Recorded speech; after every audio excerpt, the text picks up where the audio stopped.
벌스가 두 번이니까 여기 두 번째 들어오라는 말씀인 것 같아요. 아니, 그러니까 거기에서 퍼스트에 악기가 빠져달라는 얘기잖아요. 벌스에서 추측하기는. 그러니까 간주가 끝난 다음에 두 분은 빠지셨다가 두 번째 3절 두 번째 벌스에 들어오시라는 얘기 같아요. 네네. 거기서 3절 두 번 하는데 3절 앞에를 두 번 하는데 3절 앞에 부분에서 악기를 빠져달라는 거죠. 그런 것 같아요 지금. 제가 멘트 할게요.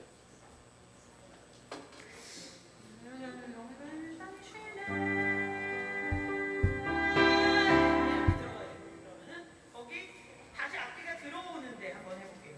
내 영혼이 편신해. 3절 시작. 네, 제가 저 혼자 하고 있겠죠? 그러니까 내 영혼이 편이시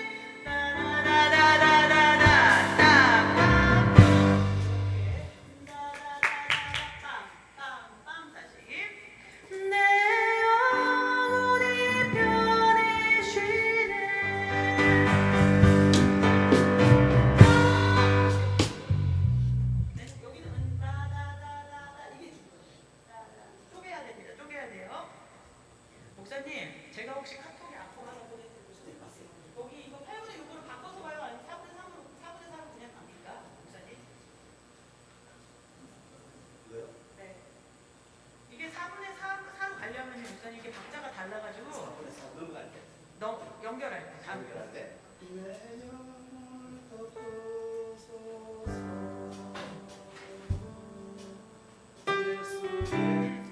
끊어가면 돼요. 끊어가면 돼요. 네, 저 이제 사인을 대면서 할 테니까. 끊어가면 돼요. 4분의 3으로 쓰는 거예요. 4분 그냥 원래 보시면 돼요. 그냥 4분의 4로. 앞에 대로. 다섯 박하고 예스 바로 들어가면 돼요.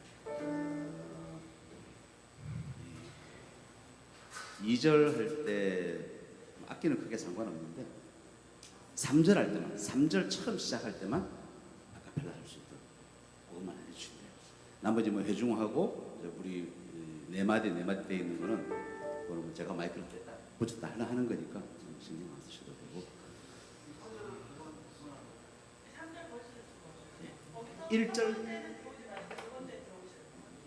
1절 3절은 앞에 벌스를 두고 전주하고 들어가는 거 한번 하고요. 마지막 3절 4절 한번 해보겠습니다.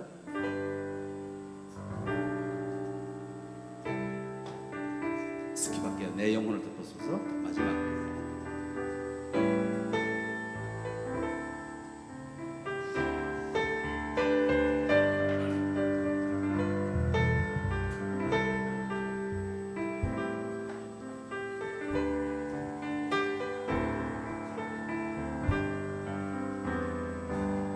내 영혼의 깊이 깊은 데서 맑은 가락이 울려나네. 하늘 곡조가 언제나 흘러나와 내 영혼을 보이 사네. 내 영혼 내 영혼의 깊이 깊은 데서 맑은 가락이 울려나네. 하늘 곡조가 언제나 흘러나와 내 영혼을 보이 사네.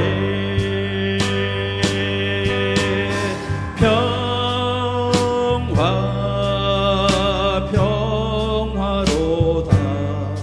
하늘 위에서 내려오네. 그 사랑의 물결이 영원토록 내 영혼을 덮으소서. 내 맘속에 솟아난 이 평화는 깊이 묻힌 법외로다.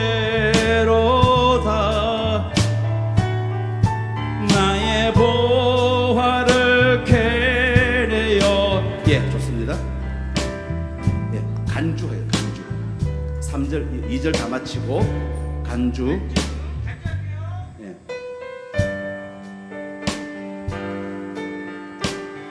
3절 시작은 아카펠라로 합니다.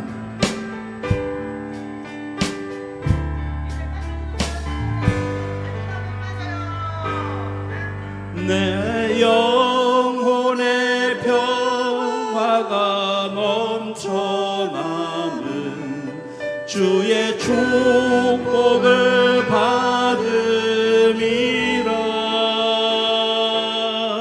내가 주야로 주님과 함께 있어 내 영혼이 편히 다시 한번 내 영혼의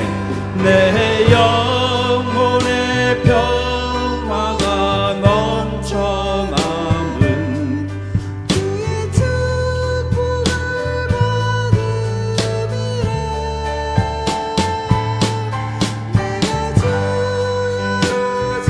주님과 함께 있어 네 영혼을 편히 예, 4절 후렴으로 갑니다. 평화 넘어갑니다. 평화로다 하늘 위에서 내려오네.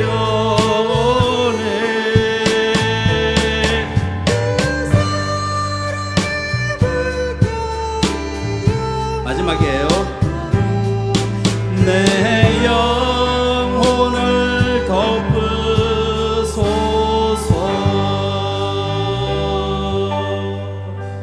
예수의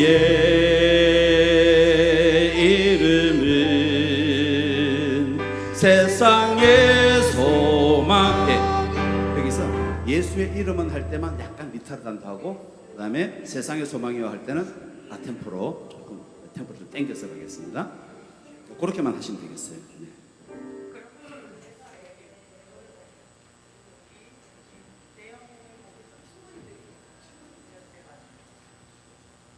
그다음 우리 보컬 하시는 분들은 부점, 이 곡을 부점 살려도 괜찮을 것 같아요. 네, 부점 살려주시면 감사하겠습니다. 평안하셨습니까? 예, 옷 색깔이 많이 화려해졌습니다.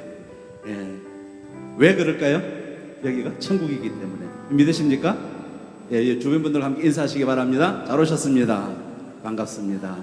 사랑하고 축복합니다. 네, 우리 시원한 곳에서 먼저 좀 찬양하기를 원합니다. 오늘 묵상하는데 내 영혼의 그 깊은 데서 세상 바라보면 불안하죠. 가슴이 콩닥콩닥 뛰는 이야기들이 많이 들리는데, 그러나 저와 여러분은 평안할 수 있습니다. 왜요? 예수 안에 있기 때문에. 아멘. 네, 이 찬양 같이 하기를 원합니다. 내 영혼이 그 깊은 데서 맑은 가락이 울려나니 하늘 곡조가 언제나 흘러나와 내 영혼을 고이 싸네. 믿음으로 고백하시고 평화로도 할 때는 자기 자신에게 선포하세요. 내 안에 평화가 있다. 선포하시면서 함께 찬양하기를 원합니다. 내 영혼의 그 깊은 데서 함께 찬양하겠습니다. 내 영혼의 그 깊은 데서 맑은 가락이 울려나네. 하늘 곡조가 언제나 흘러나와 내 영혼을 고이 싸네. 다시 한번 찬양하겠습니다. 내 영혼의 그 깊은 데서 맑은 가락이 울려나네. 하늘 곡조가 언제나 흘러나와 내 영혼을 고이 싸네.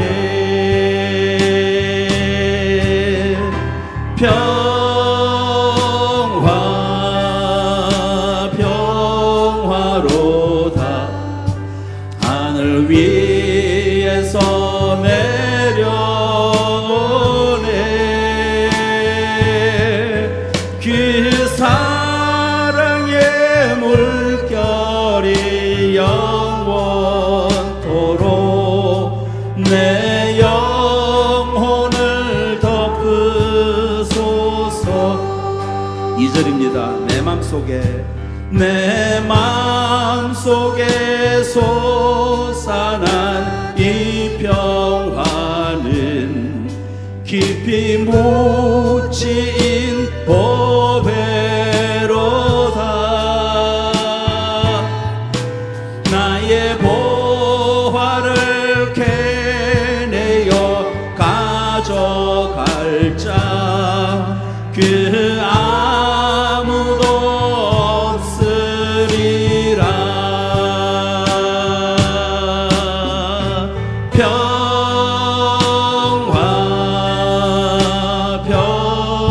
평화로다.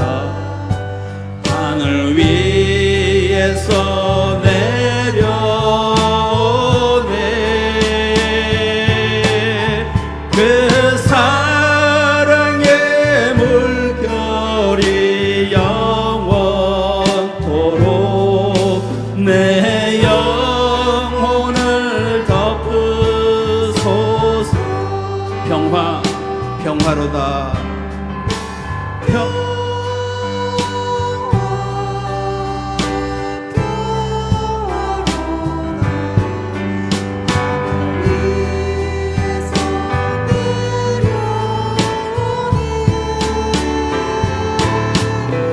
그 사랑의 물결이 영원토록 내 영혼을 덮으소서.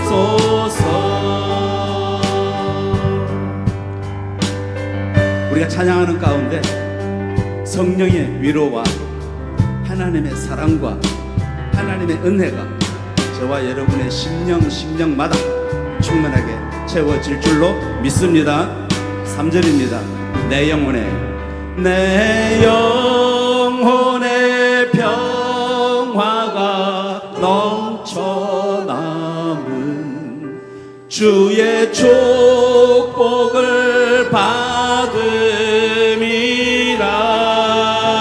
받음이라. 내가 주야로 주님과 함께 있어 내 영혼이 편히. 3절 한 번 더 하겠습니다. 내 영혼의 평화가 넘쳐나 주의 축복을 받음이라. 내가 주야로 주님과 함께 있어 내 영혼이 편히쉬네. 할렐루야.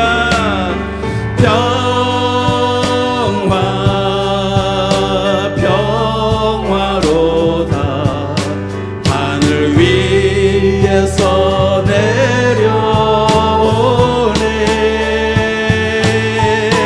그 사랑의 물결이 영원토록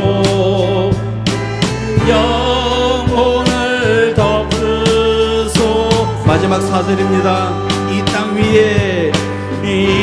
땅 위에 험한 길 가는 동안 참된 평화가 어디. 우리 모두 다 예수를 친구 삼아 우리 모두 다 예수를 친구 삼 참 평화를 누리겠네.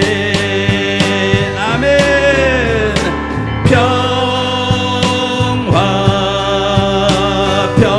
평화로다.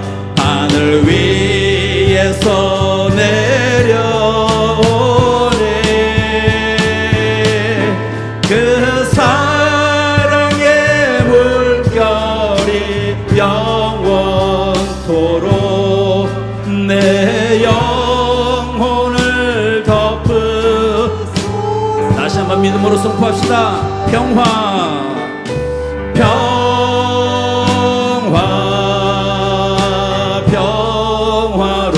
평화로다. 하늘 위에서 내려오네. 그 사랑의 물결이 영원토록 내 영혼을 덮으소서.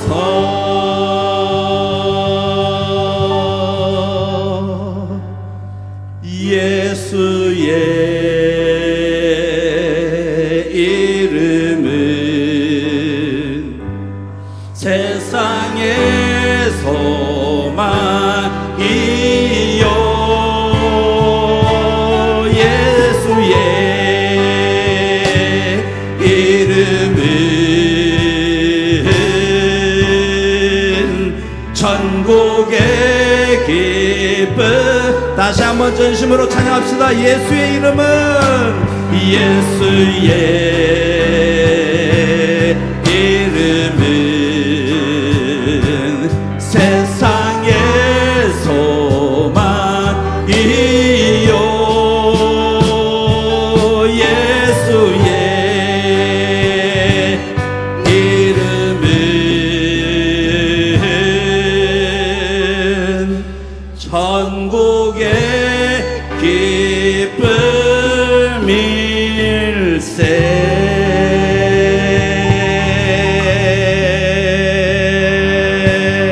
할렐루야. 우리 계속해서 자리에서 일어나셔서 우리 왕이신 나의 하나님 찬양하겠습니다.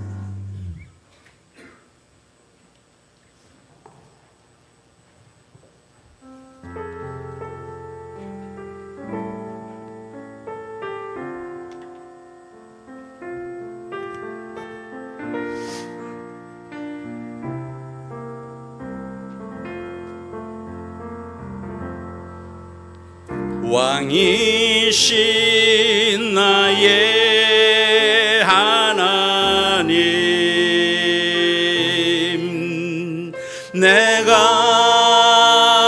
주를 높이고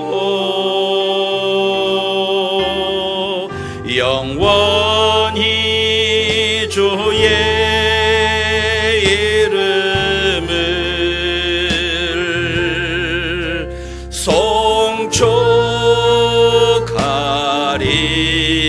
송축하리이다.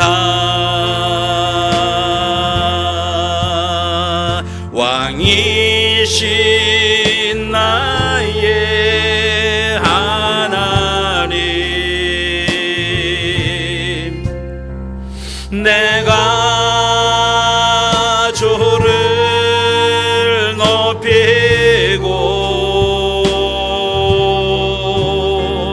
영원히 주의 이름을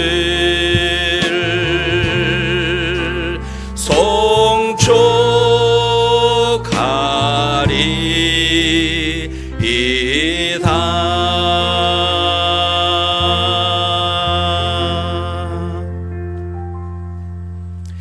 여호와께서 사람의 걸음을 정하시고 그의 길을 기뻐하시나니 여호와께서 정의를 사랑하시고 그의 성도를 버리지 아니하심이로다. 그들은 영원히 보호를 받으나 악인의 자손은 끊어지리로다. 의인이 땅을 차지함이요 거기서 영원히 살리로다. 아멘.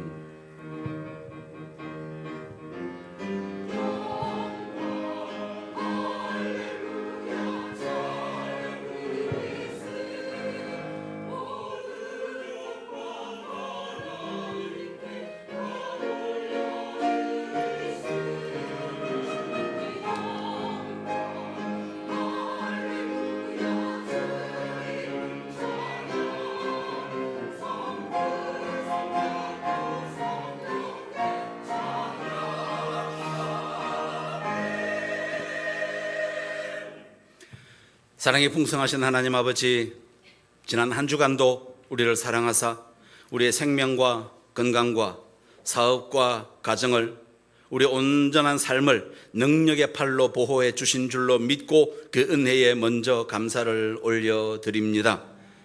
이 시간 우리 그리스도의 교회의 몸된 지체들이 한 마음으로 정해진 곳에 모여서 주님 앞에 엎드려 세상의 염려를 다 내려놓고 우리 몸과 마음과 정성을 다하여 살아계신 하나님께 예배드리오니, 이 시간에 우리를 새롭게 하시는 성령의 충만한 역사가 있게 하여 주시옵소서. 영, 육의 회복과 치유를 통해서 우리 하나님을 인격적으로 만나고 경험하는 시간 되게 하여 주시옵소서. 예수님 이름으로 기도드리옵나이다. 아멘. 찬송 5장 함께 찬송하겠습니다.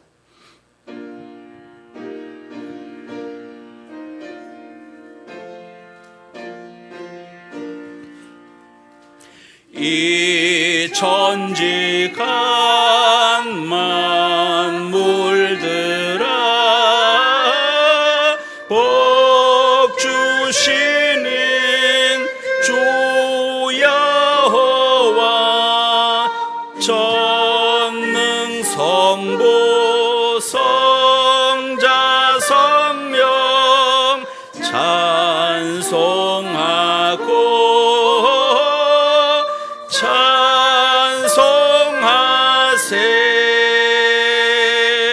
아멘.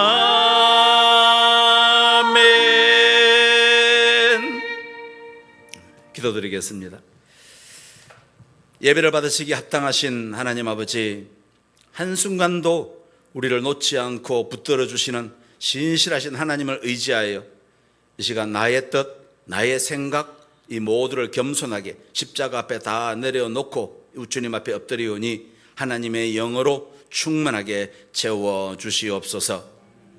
지난 한 주간 우리는 연약함으로 부지불식 중에 하나님의 말씀보다는 세상 소리와 또 내 자신의 소리만 들으며 그게 믿음의 모습이 아닌 줄 알면서도 두려움과 염려 가운데 매여서 머물러 떨고 있었던 우리들, 주님 불쌍히 여겨 주시옵소서.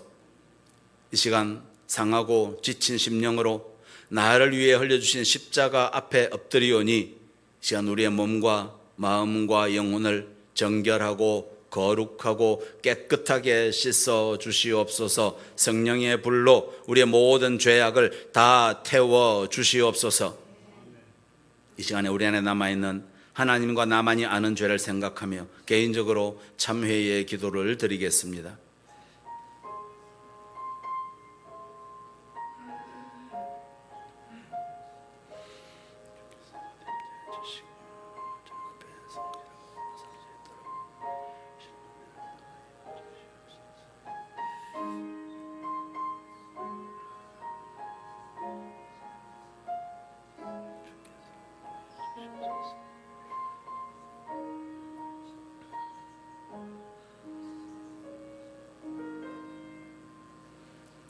내가 그들의 죄악을 사하고 다시는 그 죄를 기억지 아니하리라, 여호와의 말이니라. 아멘. 우리 함께 사도신경으로 신앙 고백하겠습니다. 나는 전능하신 아버지 하나님 천지의 창조주를 믿습니다. 나는 그의 유일하신 아들 우리 주 예수 그리스도를 믿습니다. 그는 성령으로 잉태되어 동정녀 마리아에게서 나시고 본디오 빌라도에게 고난을 받아 십자가에 못 박혀 죽으시고 장사된 지 사흘 만에 죽은 자 가운데서 다시 살아나셨으며 하늘에 오르시어 전능하신 아버지 하나님 우편에 앉아 계시다가 거기로부터 살아있는 자와 죽은 자를 심판하러 오십니다. 나는 성령을 믿으며 거룩한 공교회와 성도의 교제와 죄를 용서받는 것과 몸의 부활과 영생을 믿습니다. 아멘. 함께 자리에 앉으셔서 교독문 32번 함께 교독하겠습니다.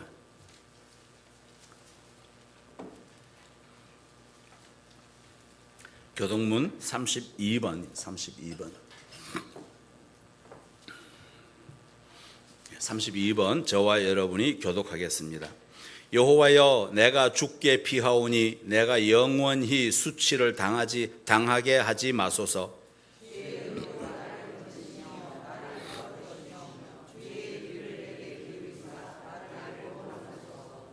주는 내가 항상 피하여 숨을 바위가 되소서. 주께서 나를 구원하라 명령하셨으니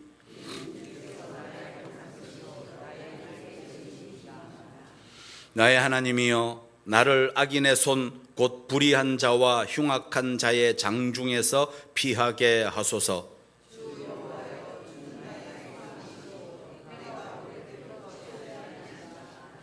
내가 모태에서부터 주를 의지하였으며 나의 어머니의 배에서부터 주께서 나를 택하셨사오니. 아멘. 우리 찬송 183장 183장 함께 찬송하겠습니다.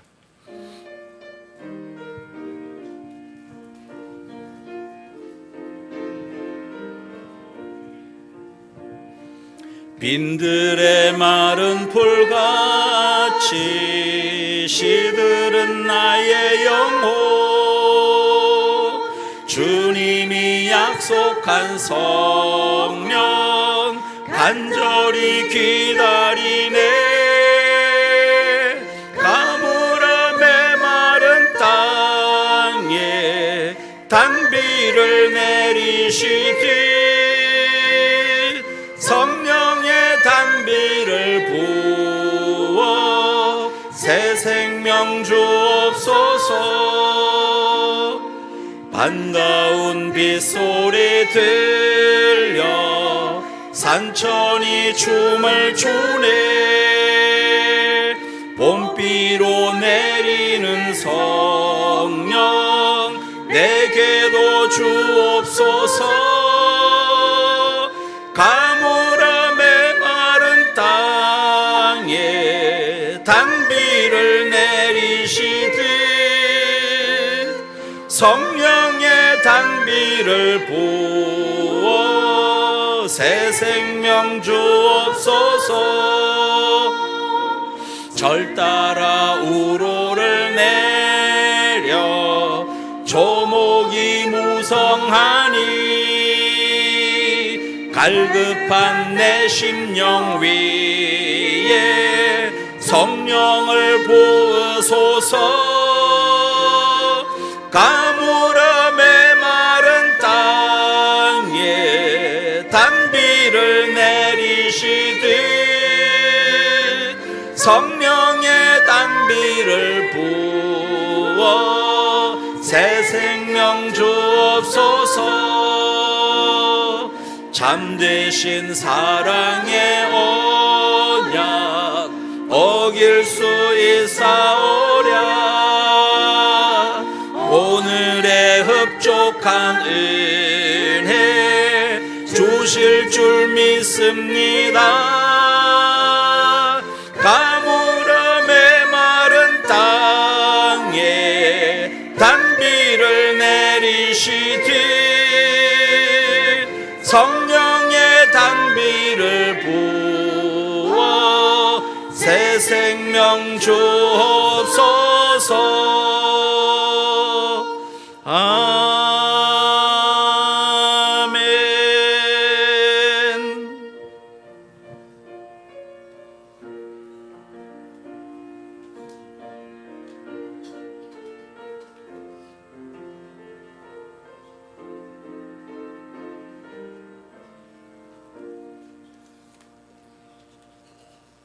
기도하시겠습니다. 하나님 아버지, 오늘도 하나님께 예배드리러 모인 이날 폭염 가운데서도 선선한 바람이 불게 하시니 감사드립니다. 우리가 아직 죄인 되었을 때 우리를 구원해 주시고 또 하나님의 자녀 삼아 주셨음을 또한 감사드립니다. 그럼에도 여전히 세상 속에서 세상 가치관을 따라 욕심 부리며 살았던 것, 그리고 더 많이 배려하고 사랑하지 못하고 살았던 것을 회개하오니 용서하여 주시옵소서. 이 시간 전심을 다해 신령과 진정으로 주님 한 분께만 예배드리기 원합니다. 성령 하나님, 이 자리에 우리만 있게 하지 마시고 이곳에 임재하여 주시고 기름 부어 주시옵소서. 그래서 우리의 속사람을 능력으로 강건케 하여 주시고 믿음으로 말미암아 그리스도께서 우리 마음 가운데 살아계시게 하여 주시고 우리 모두의 삶이 사랑 가운데 뿌리가 박히고 터가 굳어져서 예수님의 그 사랑이 얼마나 크고 얼마나 넓으며 얼마나 깊고 높은지 진정으로 깨닫게 되기를 간절히 원합니다. 이렇게 사랑으로 하나 되라고 이 시대의 빛과 소금으로 살라고 세워주신 구성제일 교회를 주님 손에 올려드립니다. 주께서는 우리가 얼마나 연약하고 부족한 사람들인지 잘 아십니다. 그러니 성령 하나님 도와주셔서 우리 모두 겸손과 온유로 하고 항상 오래 참음으로 사랑 가운데 서로 용납하고 평안에 매는 줄로 성령이 하나 되게 하신 것을 힘써 지키는 그런 공동체가 되게 하여 주시옵소서. 영원토록 변함없으신 신실하신 하나님의 약속을 믿고 모든 불안과 불확실한 두려운 것들로 인해서 요동치 않는 그런 삶 살게 하여 주옵소서. 반석 같은 믿음으로 살게 하여 주시옵소서. 이제 말씀을 듣겠습니다. 우리에게 들을 길을 열어주시고 성령의 세미한 음성을 듣는 또 깨닫는 시간 되게 하여 주시고 말씀을 대언하시는 목사님도 늘 영육간에 강건케 하여 주옵소서.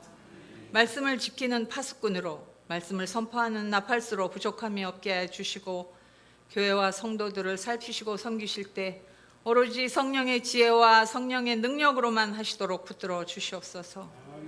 예배를 돕는 헌금위원과 안내위원과 차량 봉사와 주방 봉사하시는 분들의 그 수고를 주님 기억하여 주시기를 원합니다.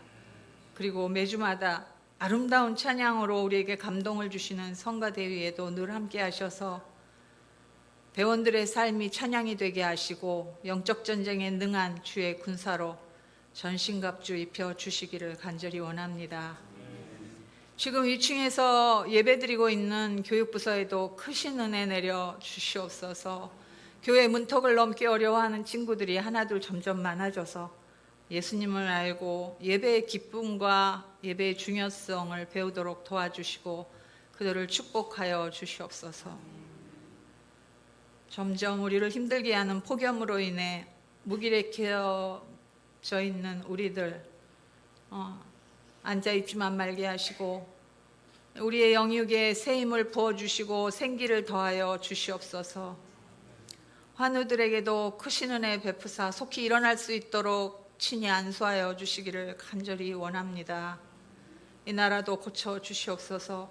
대한민국 국민 모두가 주님 앞에 나와 믿고 거듭나 하나님의 백성 되도록, 그래서 열방과 나라와 족속에까지 복음 들고 나아가는 민족 되도록 인도하시고 축복하여 주시옵소서.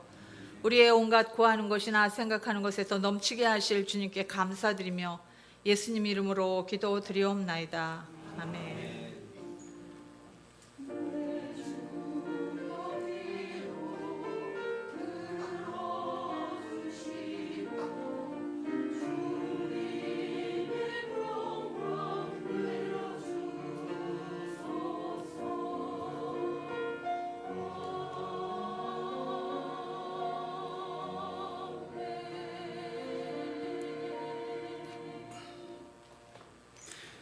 오늘 우리 함께 봉독할 하나님의 말씀 로마서 8장 14절에서 18절까지 말씀입니다.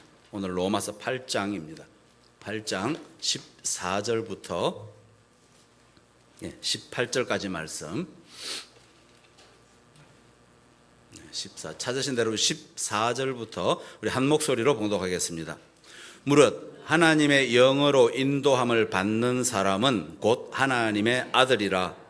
너희는 다시 무서워하는 종의 영을 받지 아니하고 양자의 영을 받았으므로 우리가 아빠 아버지라고 부르짖느니라.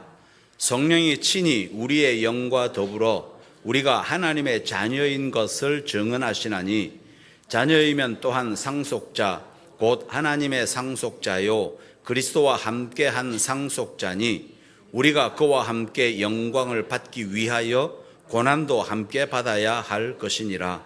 생각하건대 현재의 고난은 장차 우리에게 나타날 영광과 비교할 수 없도다. 아멘.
아멘. 네, 우리 귀한 찬양 감사드립니다. 저와 함께 인사 나누시기 바랍니다. 평안하셨습니까? 잘 오셨습니다. 다시 한번 인사 나누시기 바랍니다. 다시 한번 인사하실 때 사랑하고 축복합니다. 사랑하고 축복합니다. 사랑한다는 이야기 들으니까 닭살 돋으세요? 네, 사랑하고 축복합니다. 오늘 로마서 8장입니다. 오늘 8장에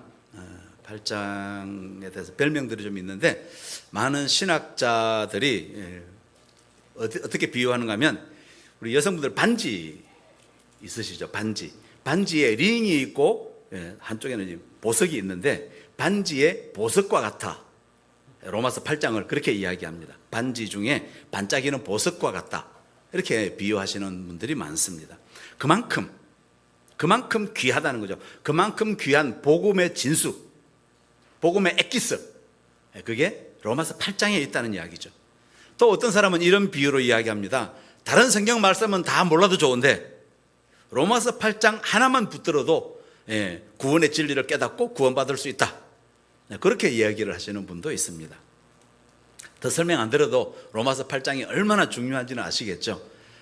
어느 교회는, 우리 교회도 한번 해볼까요? 로마서 8장 처음부터 끝까지 다 외우라고 시켜요.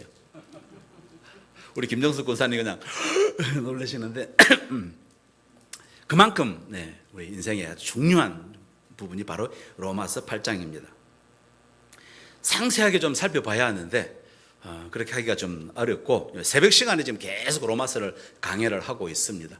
새벽에 나오시면 아주 자세한 내용들을 들을 수 있습니다. 로마서 8장 1절 어떻게 시작하죠? 1절 말씀 어떻게 시작합니까? 시작. 그러므로라는 말로 시작합니다. 그러므로라는 말은 앞에 뭔가 있다는 거죠. 1장부터 7장까지 전체 내용을 가리키는 말이 바로 이 그러므로라는 겁니다. 그러므로라는 말입니다. 1장부터 7장까지 전체.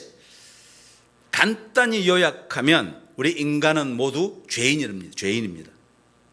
의인은 하나도 없다고 했습니다. 모두 죄인인데 그래서 스스로의 능력으로도 구원받을 수 없고, 하나님 율법을 주셨는데 율법을 지킬 능력도 없고, 그래서 사망에 이를 수밖에 없는 그런 존재였는데, 하나님의 일방적인 그리고 전적인 은혜로 우리는 구원받고 신분이 바뀌었다. 이게 이제 1장부터 7장까지 전체 내용이에요. 그래서 구원의 출발은, 자, 계속 강조합니다. 구원의 출발은 어디서부터 시작한다? 우리가 죄인이다 라는 사실을 인정하는 데서부터 구원이 출발합니다. 이걸 꼭 잊어버리시면 안 됩니다. 어떤 순간에도 나는 죄인이었다 라고 그 사실부터 시작을 해야 합니다. 안 그러면 내가 하나님이 될 수 있고 교만에 빠질 수 있습니다. 그래서 내가 죄인이다, 여기서부터 시작을 해야 합니다. 자, 7장까지 그렇게 이제 우리가 구원받았다라고 이야기를 했는데, 근데 바울이 마지막에 고백하는 게 뭐였습니까? 자기 안에 두 마음이 있다는 거죠. 구원받았는데 바울이 두 마음이 있다고 그랬어요. 하나님의 법이 있고 죄의 법이 있고 그 양쪽 사이에 끼어 있다는 겁니다. 그 표현이 오호라 나는 곤고한 자로다, 이렇게 단식할 때가 있다. 이게 인생이다. 이게 이제 7장까지 내용입니다. 자, 이게 7장까지 내용인데 8장에 오면서부터는 분위기가 완전히 바뀝니다. 8장 1절 다시 한번 읽습니다. 1절 시작. 그러므로 이제 그리스도 예수 안에 있는 자에게는 결코 정죄함이 없나니. 그러므로라는 말, 그 다음에 이제 완전히 분위기가 바뀐다는 얘기죠. 이제 그리스도 예수 안에 있는 자에게는, 그 다음 또 중요한 단어가 나옵니다. 뭐죠? 결코래. 결코. 성경 말씀이에요. 결코 정죄함이 있다 없다? 없다고 하셨습니다. 여러분 믿으십니까? 꼭 기억하십시오. 그리스도 안에서는 정죄함이 없다라고 말씀하셨습니다. 그렇기 때문에 그리스도 예수 안에 있는 사람은 정죄하지도 않고 정죄 당하지도 않습니다. 잘 생각해 보십시오. 그리스도 예수 안에 있는 사람은 남을 정죄하지 않고 자기도 정죄 당하지 않습니다. 그런데 간혹 서로 정죄하는 모습이 있다? 이건 뭘 이야기하는 걸까요? 그리스도 안에 있는 게 아니죠. 그리스도 밖에 있기 때문에 정죄하는 모습이 나타나는 겁니다. 예수님과 상관없는 삶을 살고 있다. 결국은 이 뜻이 되는 거죠. 한 단어가 우리 인생을 그냥 좌우한다는 것을 우리가 알 수 있습니다. 예수 안에라는 말.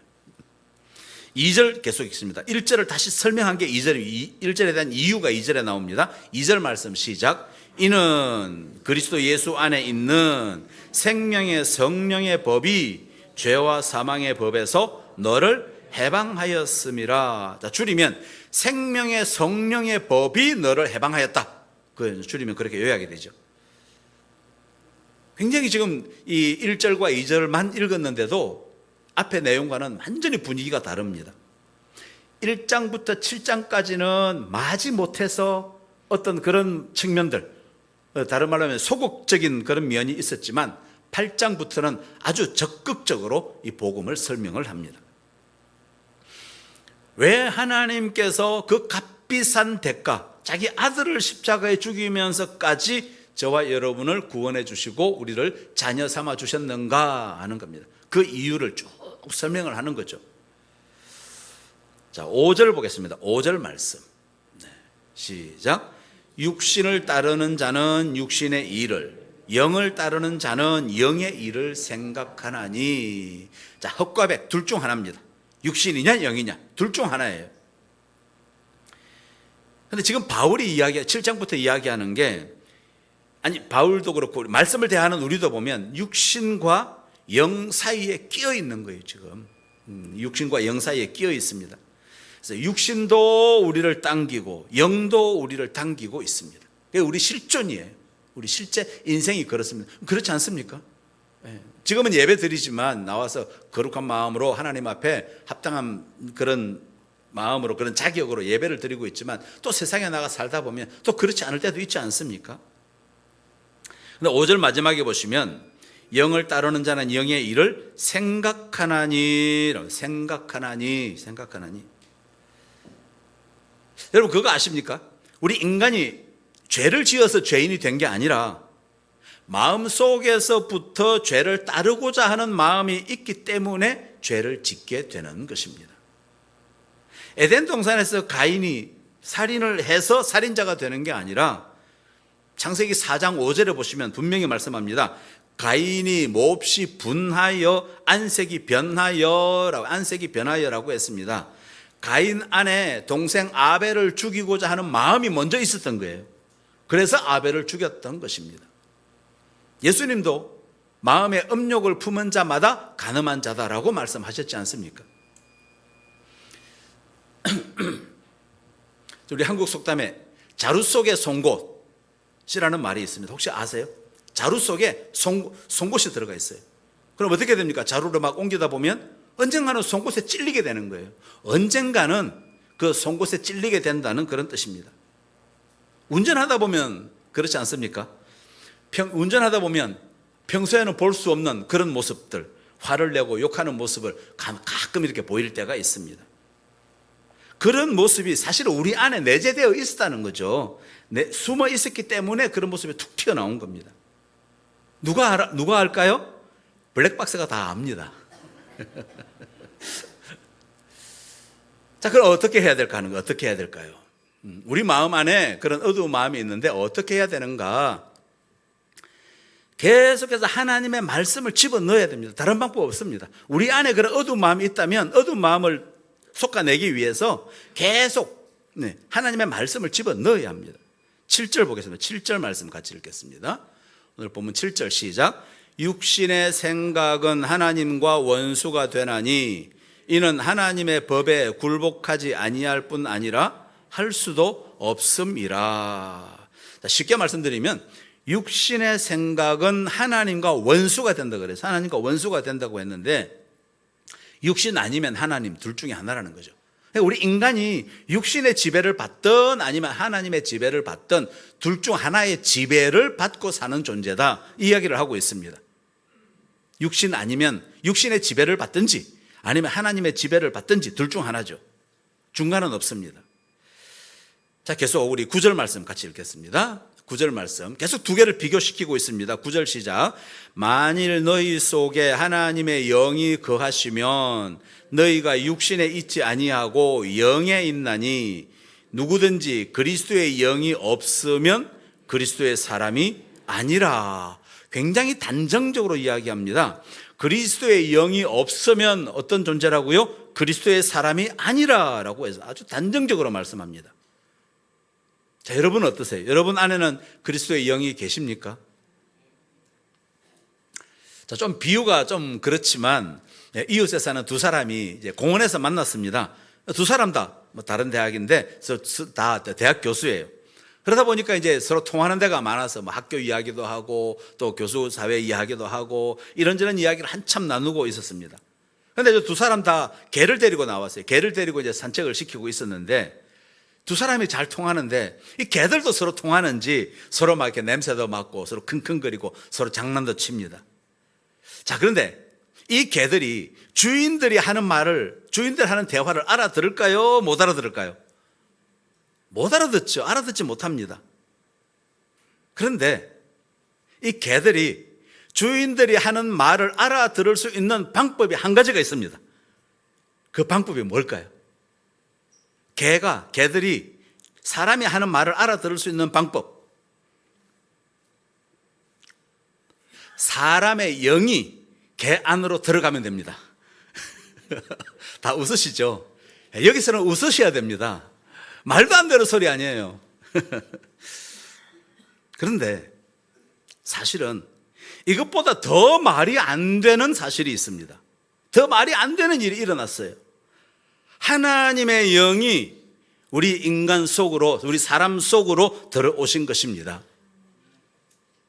이해가 되십니까? 이해할 수 없는 일이에요. 세상 상식으로 상상을 할 수 없는 일입니다. 신비한 영역이죠. 무슨 논리적으로 이성적으로 받아들일 수 있는 부분이 아닙니다. 이런 부분은. 자, 아까 9절을 다시 보시면 그리스도의 영이라고 그랬는데, 자, 우리 말씀 한 구절 더 보겠습니다. 고린도전서 2장 13절입니다.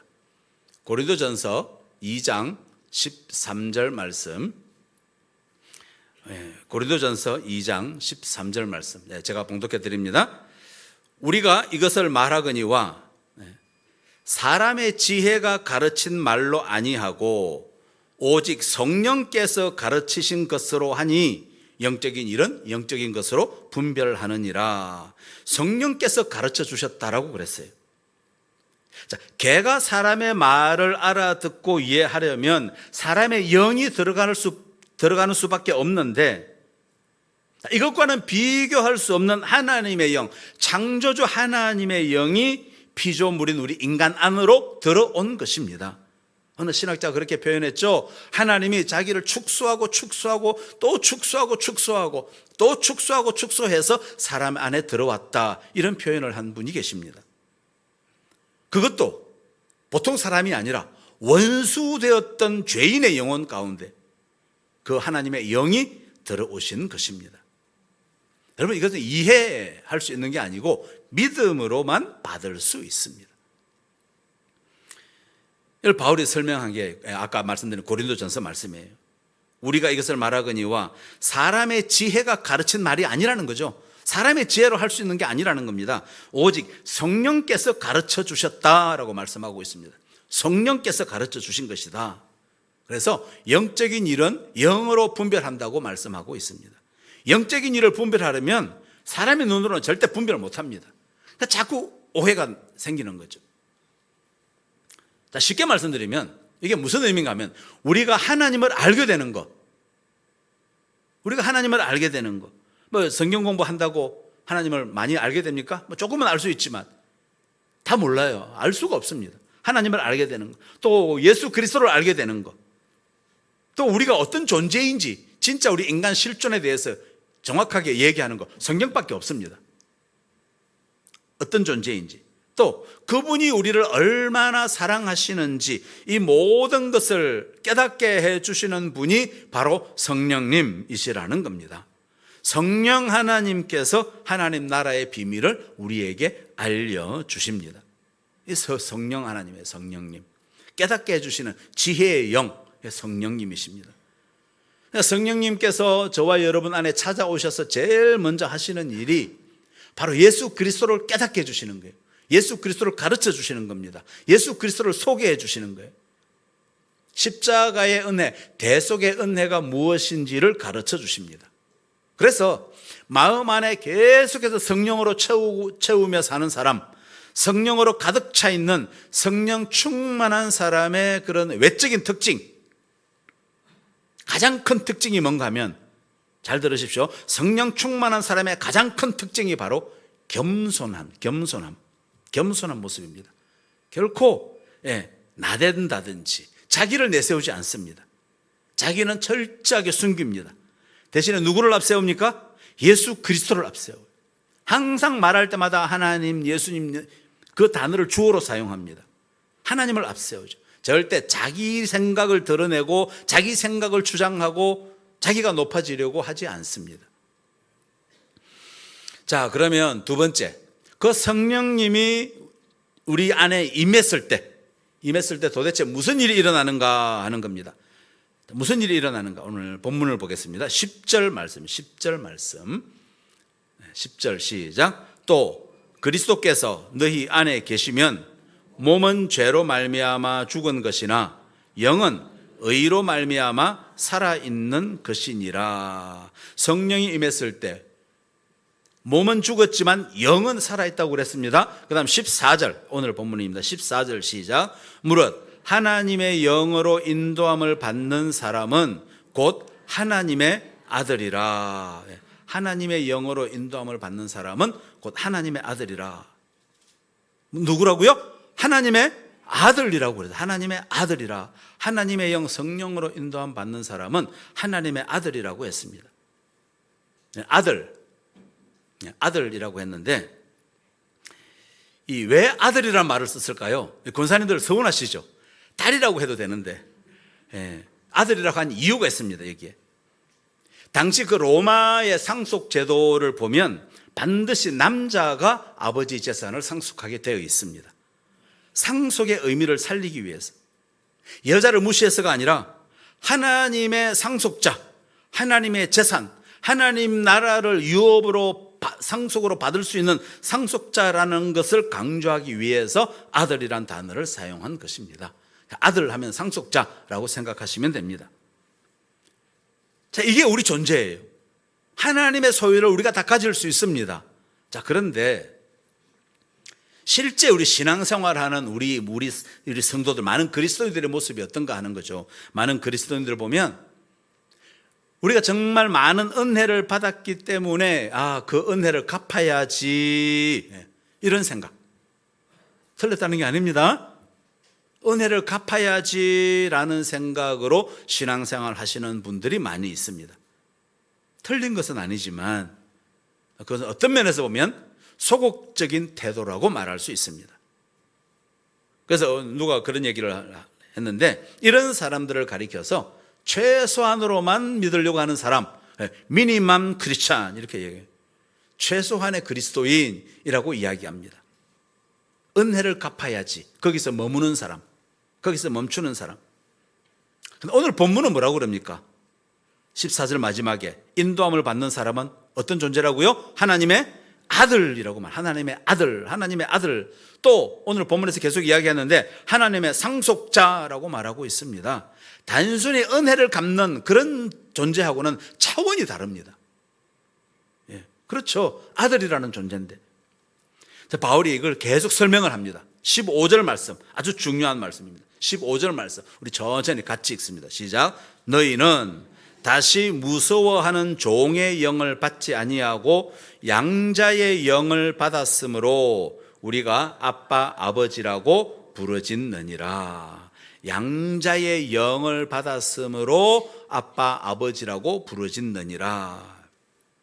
여러분, 이 말씀은 단순히 그냥 우리 그리스도인들, 예수 믿는 사람들의 그 감정 상태를 설명하는 게 아닙니다. 구원받은 자의 그런 새로운 신분, 새로운 정체성을 우리에게 알려주는 겁니다. 예수 믿으면 어떤 사람이 되느냐? 완전히 변하는데 그 변화된 존재가 뭐냐? 그게 오늘 15절 말씀이에요. 하나님을 뭐라고 부른다고요? 아빠, 아버지로 부르는 존재. 여러분 믿으십니까? 네, 성경이 말씀하고 있어요. 자, 여기 먼저 보십시다. 네, 양자라고 해요, 양자. 왜냐하면 이 부분은 우리 특히 이제 한국 그리스도인들이 참 이 부분이 좀 많이 약해요. 이 부분에 대해서 확신이 없는 경우가 많아요. 이 부분을 잘 삶으로 표현하는 부분들이 많이 약해요. 그런데 이 부분을 우리가 정확하게 알아야 됩니다. 양자라고 했는데 로마 시대 그 아들을 귀하게 여겼듯이 양자 법이 굉장히 중요했습니다. 이 시대적인 상황에 맞물려 있기 때문에. 뭔가 하면 로마라는 것은 제국주의예요. 그래서 어떻게든지 제국을 확충하는데, 제국주의 자기 영역을 확장하고 군사력을 키우는 게 그들의 최고 목표입니다. 그걸 최고로 여겼기 때문에 모든 장군들, 또 정치를 하는 정치가들은 아들을 낳으면 다 장군으로 삼아야 돼요. 반드시 무술을 가르쳐가지고 무관인재로. 그래야 국가의 리더가 되니까, 제국주의 팽창을 해야 되니까, 막강한 군사력을 가질 수 있도록 그렇게 아들을 양육을 합니다. 스파르타식 교육을 시켰습니다. 그런데 간혹 아들이 태어났는데 병약하고 비실비실하면 그 아들은 아무리 가르쳐도 안 되죠. 어떻게 합니까? 그때 부리는 노예 중에서 무술이 뛰어나면서 건장하고 그다음에 머리가 좋은 자를 택해서 양자로 삼았습니다. 이게 흔했어요. 자기 세력을 키우려니까 그런 정말 건장한 그런 후계자가 필요했던 겁니다. 영화 배너 보시면 그게 나와요. 그 당시 오늘로 따지면 로마 해군 제독이었던 이면서 집정관이었던 퀸투스 아리우스가 노예선에서 배너가 정말 어떻게 얼마나 용기가 있고 또 강인함에 또 자기 목숨을 살려준 그 배너를 양자로 입양하지 않습니까? 그래서 로마 귀족의 신분을 부여했던 것처럼 했던 경우가 바로 이와 같은 경우입니다. 자, 노예가 양자로 이제 입적이 되면 그때부터는 이제 노예는 이제 교육을 받습니다. 장군의 뒤를 이어받을 상속자가 되어야 되기 때문에 이 갖춰야 할 여러 가지 무술 실력이라든지 또 로마 귀족 사회에서 가져야 필요한 그런 해박한 지식과 또 예절, 매너들, 각종 에티켓 교육을 받게 됩니다. 자, 이를 위해서 특별히 가정교사를 붙여주곤 했어요. 로마식 교육입니다. 로마식 교육을 하기 위해서 가정교사를 붙여주기도 했는데, 이거를 가지고 갈라디아서에서는 이 가정교사를 몽학 선생이다 이렇게 표현했습니다. 로마를 가르치는 사람, 예수를 가르치는 게 아니고 몽학 선생이라고 표현했는데, 그때부터 이 가정교사가 이제 이 노예였던 양자를 장군감으로 만들어 갔던 것입니다.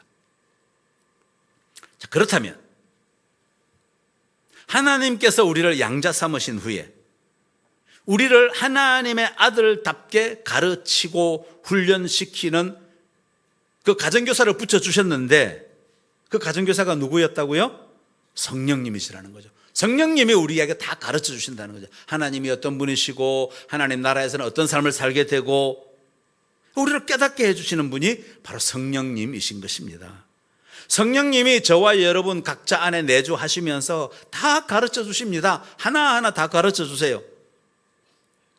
로마에서 양자 삼은 노예에게 칼은 어떻게 쓰고 창은 어떻게 쓰고 또 군사 진영은 어떻게 짜고 부하는 어떻게 대하는지 그 모든 것들을 가르쳐 주는 것과 같습니다. 성령 하나님께서 다 가르쳐 주세요. 자, 또 한 가지 더 중요한 게 뭔가 하면 아버지와 아들의 관계가 된다는 겁니다. 그래서 이 본문에서 표현하는 게 그 아버지를 뭐라고 표현합니까? 아빠라는 말로 표현하고 있습니다. 아빠라는 말은 아람어입니다. 아람어. 예수님도 아빠라고 표현을 하셨는데 우리말과 똑같아요. 어감, 단어가 가지는 느낌도 똑같습니다. 아주 친근감 있게 아빠라고 그래요. 아주 친밀한 관계라는 것을 알 수 있습니다. 오후 예배 때 좀 더 설명을 드릴 겁니다. 아빠라는 거죠. 아주 친밀한. 그래서 17절에 보시면 또 다른 단어가 나옵니다.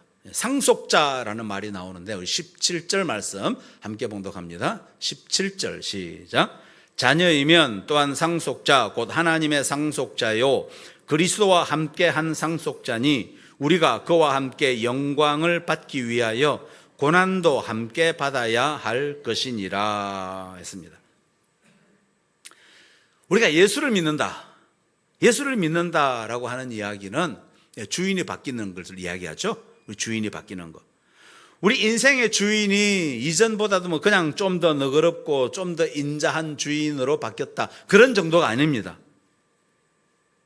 진짜 아버지가 생긴 겁니다. 아버지가 생긴 거예요. 하나님에 대한 우리 생각, 여러분 생각이 어떠신지 모르겠습니다. 하나님에 대한 우리의 생각이 옛날에는 그냥 선하고 착한 옆집 아저씨 정도, 그 정도였다면 이제는 한 집에 사는 아버지와 아들의 관계로 바뀐 거예요. 옆집 아저씨하고 아버지하고 여러분 비교가 안 되죠. 어떤 부자 아버지가 과수원도 있고 또 기업체도 운영하고 있었는데 나이가 들어서 자기 아들들 중에서 이 기업을 물려줄 이 후계자를 정해야 하는데, 아버지가 쭉 생각을 하다가 자기 아들들을 과수원에 보냈습니다. 과수원에 보내가지고 며칠을 지내라고 했습니다. 어느 날 이제 아버지가 과수원에 가봤습니다. 과수원에 가서 이제 아들들이 어떻게 하고 있나 가서 보니까 이제 여러 아들들이 막 사과나무 가지를 막 붙잡고 휘어잡아가지고는 과일 열매를 따고 있는 겁니다. 보니까 각자 이 푸대마다 사과가 가득 들어가 있어요. 아버지가 너 뭐 하고 있냐? 그러니까 아버지 이거 우리가 다 딴 건데 이거 다 우리 거죠? 그래, 그러는 거예요. 사과를 실컷 따놓고는. 그러니까 아버지가 그래, 너희들이 딴 사과 전부 너희 거야. 너희가 가지고 가면 돼. 그러니까 거기 있던 아들들이 사과만 가지고 과수원을 떠났습니다. 그런데 나중에 보니까 한 아들이 저쪽에서 일을 하고 있어요. 그 가보니까 그 아들이 뭐 하고 있는가 가서 보니까 이 밭 고랑마다 온갖 지저분한 오물들, 지나가던 이 개가 싸놓은 이 똥이나 이런 온갖 오물들, 또 돌멩이 굴러다니는 것들 그걸 다 치우고 또 거기 퇴비를 만들어서 붓고 정말 이 종들이 하는 그런 허드렛 일을 땀을 뻘뻘 흘리면서 열심히 하고 있는 겁니다. 사과 딴을 다른 사람들하고는 달랐어요. 허드렛 일들을 그걸 열심히 하고 있는 겁니다. 그러면서 아버지 이렇게 해두면 내년에도 사과 열매가 튼실하게 많이 열리겠죠? 그러더라는 거예요. 여러분, 아버지 어떻게 했을까요? 바로 그 아들에게 기업 경영권을 물려주었다고 합니다. 여러분, 아들이 아버지가 뭐 하라 시키지 않았습니다. 시키지도 않았는데 왜 스스로 그 힘든 허드렛 일을 했을까요? 과수원을 운영하기 위해서는 이런 지식들이 필요했던 거예요. 어떤 면에서 보면 가장 기초적이고 또 가장 주변적인 일들, 가장 기반이 되는 일들, 바로 허드렛 일부터 배워야 한다고 생각했기 때문에 아들은 그 일들을 하고 있었던 거죠. 이렇게 힘든 일을, 그 고단한 허드렛 일을 마다 않고 스스로 자원해서 감당했던 그 아들이 그 아버지의 기업을 물려받는 상속자가 된 것은 너무도 당연한 일이었습니다. 저와 여러분, 우리도 마찬가지입니다. 하나님의 아들이자 하나님 나라의 상속자로서 하나님 나라의 영광을 누리려면 어떻게 해야 되는가? 17절 말씀 다시 보십시오. 다시 보시면 고난이나 어려움을 두려워해서는 안 된다는 거죠. 고난도 함께 받아야 한다라고 분명히 말씀하고 있습니다. 자, 그리고 바울이 17절 말씀을 다시 한번 강조합니다. 로마서는요, 바울이 한 주제를 이야기하면 또 다른 각도로 한번 이야기하고 또 이야기하고 계속 반복합니다. 17절을 다시 이야기하는 게 18절 말씀 같이 읽습니다. 18절 말씀 시작. 생각하건대 현재의 고난은 장차 우리에게 나타날 영광과 비교할 수 없도다. 다시 한번 읽습니다. 시작.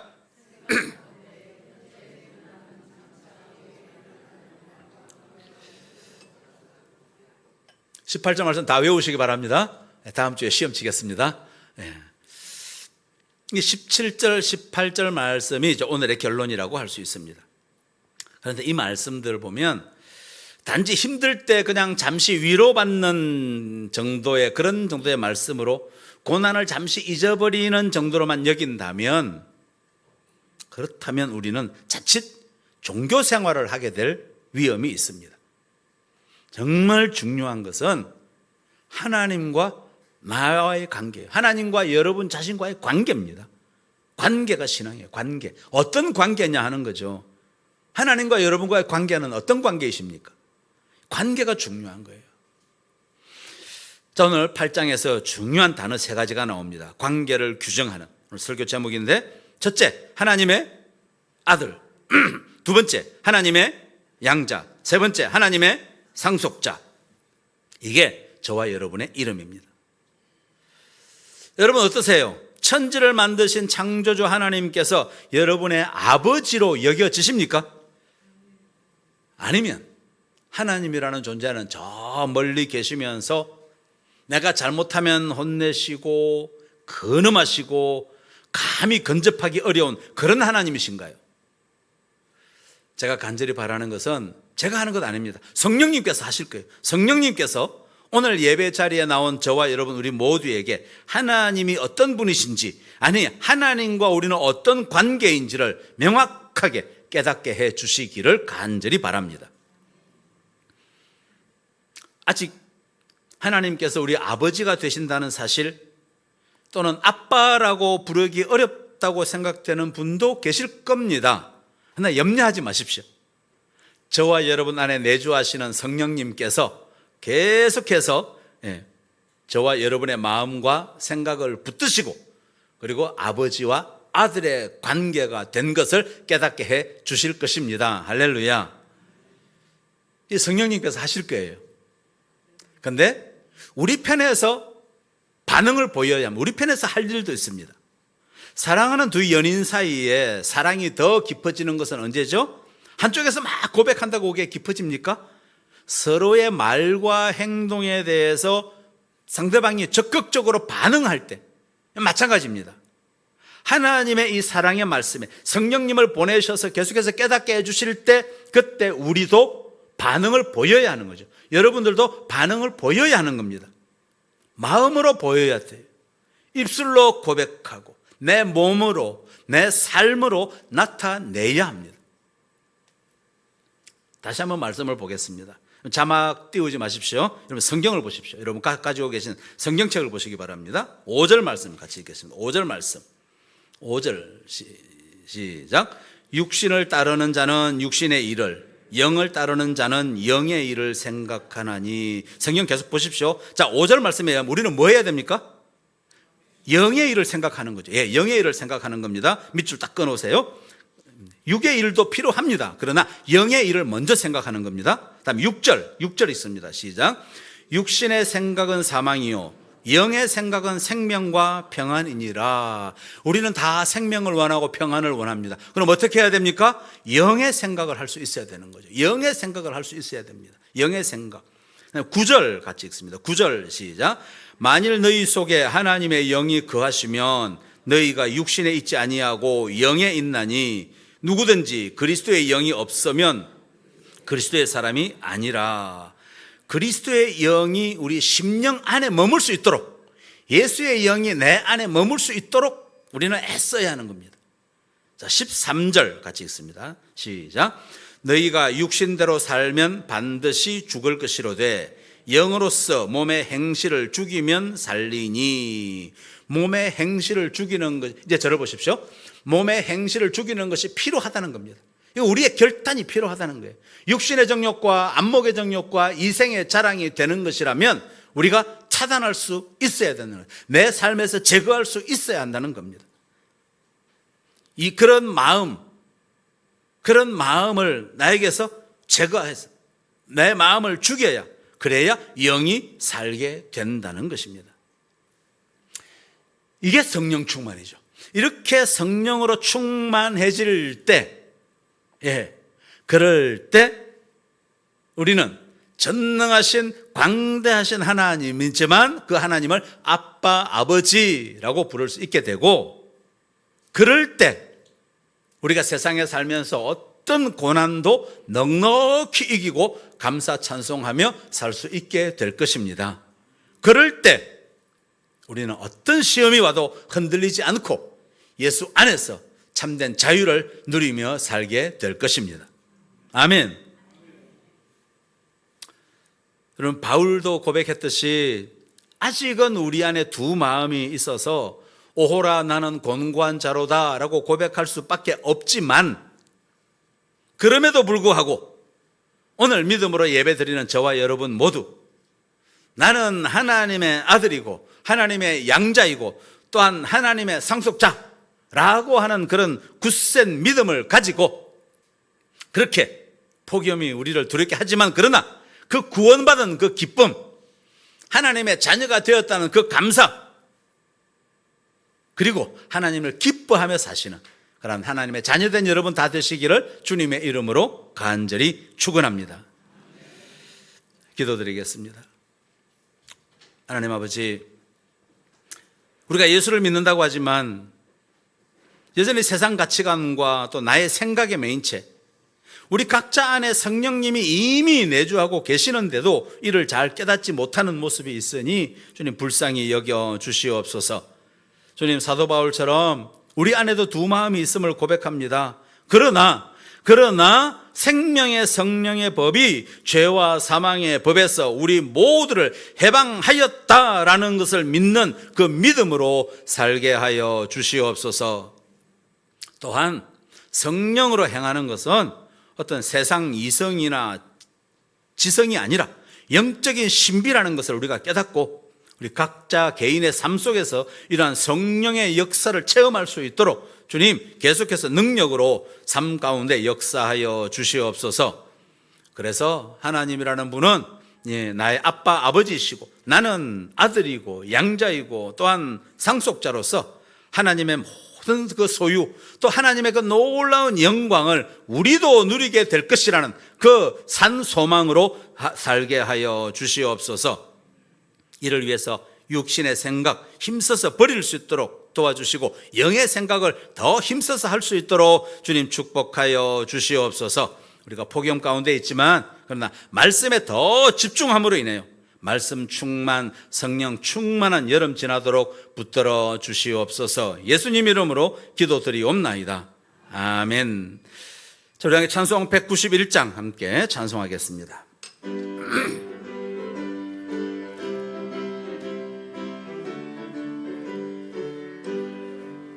내가 매일 기쁘게 순례의 길 행함은 주의 팔이 나를 안보함이요, 내가 주의 큰 복을 받는 참된 비결은 주의 영이 함께함이라. 성령이 계시네, 할렐루야 함께 하시네. 좁은 길을 걸으며 밤낮 기뻐하는 것 주의 영이 함께함이라. 전에 죄에 빠져서 평안함이 없을 때 예수 십자가의 공로 힘입어 그 발 아래 엎드려 참된 평화 얻음은 주의 영이 함께함이라. 성령이 계시네, 할렐루야 함께 하시네. 좁은 길을 걸으며 밤낮 기뻐하는 것 주의 영이 함께함이라. 나와 동행하시고 모든 염려하시니 나는 숲의 새와 같이 기쁘다. 내가 기쁜 밤으로 주의 뜻을 행함은 주의 영이 함께함이라. 성령이 계시네, 할렐루야 함께 하시네. 좁은 길을 걸으며 밤낮 기뻐하는 것 주의 영이 함께함이라. 세상 모든 욕망과 나의 모든 정욕은 십자가에 이미 못을 박았네. 어두운 밤이 지나고 무거운 짐 벗으니 주의 영이 함께함이라.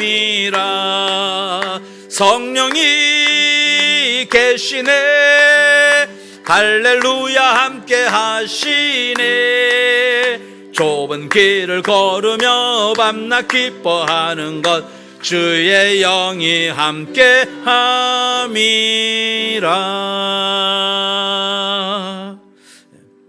감사기도 드리겠습니다. 우리 주님께서 지난 시간 동안 우리 모두를 품으시고 또 위험에서 지켜주시고 또 한 주간의 삶에 필요한 모든 것 넘치도록 공급해 주시며 우리를 온갖 위험으로부터 지켜주신 은혜에 먼저 감사를 올려드립니다.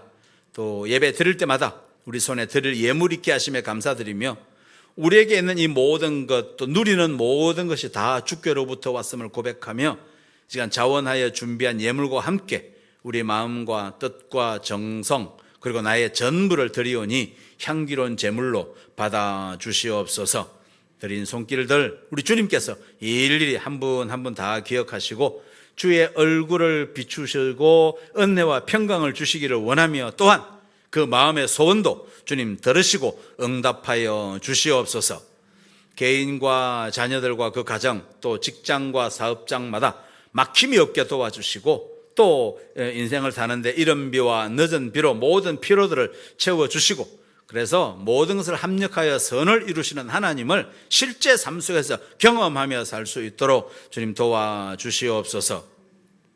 환우들이 싸우니 주님 먼저 그 마음과 그 생각을 붙들어 주시고 또 병든 육신도 주님 능력의 손길로 속히 치료하여 주시옵소서. 이 폭염이 계속되고 있는데 특히 우리 연로하신 분들 영육 간에 강건할 수 있도록 붙들어 주시옵소서. 이 시간 주의 백성들이 믿음으로 또 자원함으로 드리는 이 물질이 오직 영혼 구원하는 일을 위해서 지혜롭게 정직하게 사용할 수 있도록 도와주시옵소서. 예수님 이름으로 감사기도 드리옵나이다. 아멘. 교회 소식 여러분 나눠드린 주보를 참고해 주시면 되겠습니다. 우리 목회 일정 우리 보십시오. 다음 주 오후에 우리 교회 미술과 관련해서 특강이 있을 예정입니다. 다음 주 오후에 오시면 어떤 분이 강의를 하실지 아시게 되실 겁니다. 유익한 시간이 되실 겁니다. 다음 주 오후에 미술사 특강 있는 거 여러분 기억해 주시기를 바랍니다.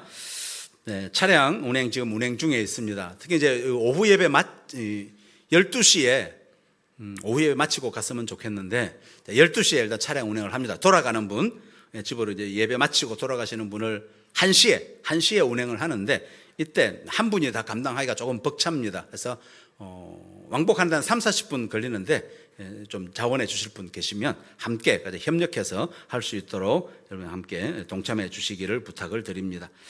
청년부 수련회 어제까지 잘 마쳤습니다. 여러분 계속해서 우리 청년부를 위해서 여러분 기도해 주시기를 부탁을 드립니다. 4번 광고 여러분 잘 보십시오.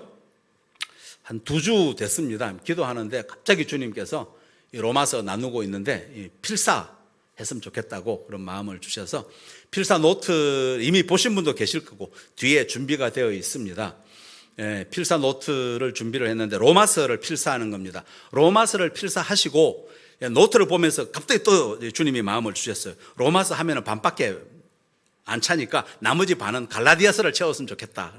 로마서를 요약한 것이 갈라디아서입니다. 그래서 로마서를 먼저 필사하시고 뒤에 갈라디아서까지 필사하시고 그래서 올 여름을 로마서와 함께 지내시는 여러분 다 되시기를 바랍니다. 노트를 가져가시는데 필사하실 분만 그 이름을 적고 가져가시면 저희가 그 필사하시는 분들을 위해서 또 제가 앉아서 혼자라도 앉아서 기도하겠습니다. 그래서 이름을 적고 가져가시면 되겠습니다.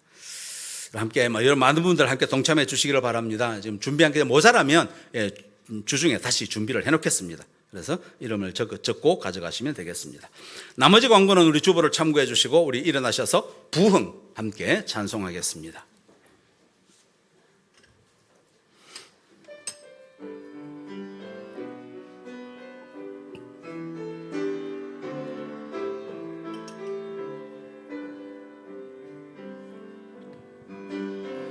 이 땅의 황무함을 보소서. 하늘의 하나님 긍휼을 베푸시는 주여, 우리의 죄악 용서하소서. 이 땅 고쳐주소서. 이젠 우리 모두 하나 되어 이 땅에 무너진 기초를 다시 쌓을 때 우리의 우상들을 태우실 성령의 불 임하소서. 부흥의 불길 타오르게 하소서. 진리의 말씀 이 땅 새롭게 하소서. 은혜의 강물 흐르게 하소서. 성령의 바람 이제 불어와 주의 영광 가득한 새날 주소서. 주님 나라 이 땅에 임하소서. 오 주의 영광, 주의 영광 가득한 새날 주소서.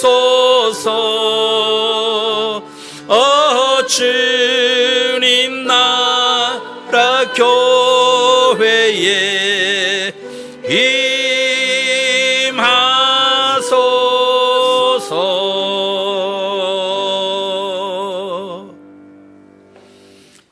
이제는 우리 주 예수 그리스도의 은혜와 하나님 아버지의 크신 사랑과 성령 하나님의 역사, 인도, 충만하심이 나는 하나님의 아들이라는, 나는 하나님의 상속자임을 확신하고 맡겨진 모든 일과 상황 가운데 성령의 능력을 덧입고 그러나 겸손하게 살기로 결단하는 사랑하는 모든 주의 자녀들과 그 가족들 위해 또 구석구석에서 예배를 섬기는 귀한 손길들과 그리고 이 나라와 이 민족 위에 지금부터 영원토록 함께 하시기를 간절히 축원하옵나이다. 아멘.